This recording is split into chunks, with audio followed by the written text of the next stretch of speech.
Welcome back to Beginner's Breadboards, my electronics learning journey. We're going to be looking at a summing amplifier using the IC741 op amp. So we looked at the inverting and non-inverting amplifier to give gain to a signal, but now we're looking at something different. This can sum two analog signals together.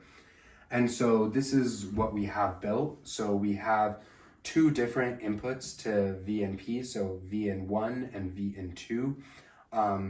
Connected through resistors, and then the same kind of feedback loop as we had before. And so the way we get this to actually sum these two signals together is through these derived equations. So if we just consider these to not exist for a second, and you just have V and P, you have your non-inverting amplifier equation. So V out is equal to 1 plus the R here divided by R1 times V and P. But then if you take into consideration having these two signals, so if V in 1 is active and V in 2 is just kind of floating, you'll get V in 1 R1 divided by R1 plus R1, so pretty much half of that. And then if you assume the same for V in 2 being active, you get V in 2 R1 divided by R1 plus R1. And so if you just choose the same resistor for all of these R1 and all of these resistor values, we're using 10K, you get V in P is equal to V in 1 plus V in 2 divided by 2. And so then you plug this into this formula, because these are both 10K, you'll get 1 plus 1, so that's 2. So at the end, your V out is just V in 1 plus V in 2. And so these pretty much add these two analog signals together. We're getting the plus 9 volts and minus 9 volts through the same battery setup, so ground is just halfway in between that. And so with these two signals, you can use different things from a signal generator, so square waves, sine waves, even triangular waves, and then your V out, you'll get some cool, interesting shapes there, and different signals. So this is everything built. So on the breadboard, we have our circuit with our op amp and then the several different resistors. This one is the resistor to ground for the minus side, and then this is the RF on the minus side. These two resistors bring in the signals from the signal generator, and then this is the resistor that goes to ground for the plus side. Now with the signal generator here, we are using both channels on it. So on channel 1, we're having a square wave of 1 volt square wave. And then on channel 2, we have a sine wave that's also 1 volt. And then we can change around the frequencies to show different things on the oscilloscope.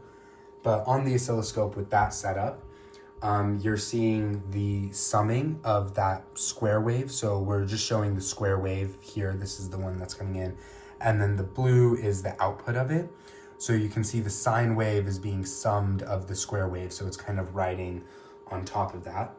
So if we change the frequency of the square wave here, and so we can make it 500 hertz.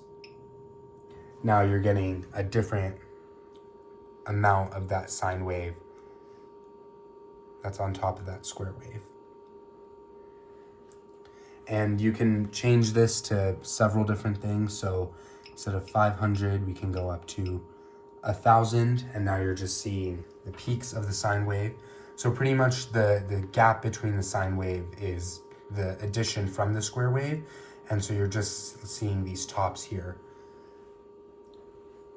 And so it works well on the oscilloscope when the values kind of match. So 1,000 hertz and 1,000 hertz, or 1,000 hertz and then 500 hertz. Otherwise, there's just a lot of noise and it moves around a lot.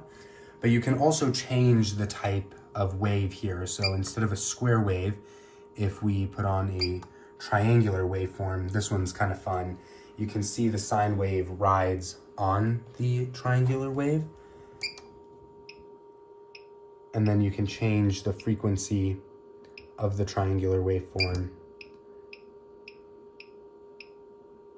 and you'll get different things.